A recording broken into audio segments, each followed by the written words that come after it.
तर पश्चिम बंगालमध्ये मोठा उलटफेर होण्याची शक्यता आहे। एक्झिट पोलमध्ये ही शक्यता वर्तवली आहे। बंगालमध्ये भाजपची सत्ता येणार असल्याचा पोल ऑफ पोल्सनुसार अंदाज वर्तवला आहे। यामुळे ममता बॅनर्जींना मोठा धक्का बसणार आहे।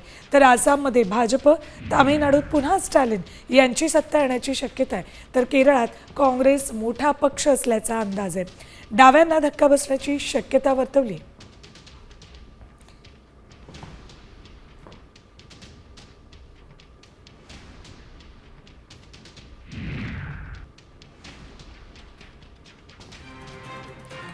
बघा, पश्चिम बंगालमध्ये मॅट्रिजनं भाजपला सत्ता मिळेल असा अंदाज वर्तवला आहे। प्रजापोलनं सुद्धा तसाच अंदाज वर्तवलेला आहे।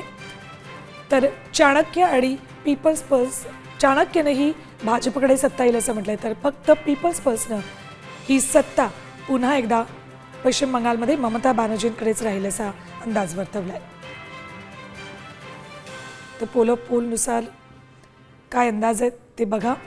पश्चिम बंगालमध्ये जवळपास सर्वांनीच भाजपकडे सत्ता येईल असा अंदाज वर्तवला आहे। जर सत्ता भाजपला मिळाली तर पश्चिम बंगालमधलं भाजपचं हे सगळ्यात मोठं यश असेल। 294 पैकी 293 मतदारसंघांची मतमोजणी होऊन निकाल दुपारपर्यंत स्पष्ट होतील आणि त्यानंतर पश्चिम बंगालमध्ये सलग चौथ्यांदा ममता बॅनर्जी निवडून येणार का, त्यांच्या पक्षाचा विजय होणार का, की मग भाजपकडे सत्ता येईल हे स्पष्ट होईल।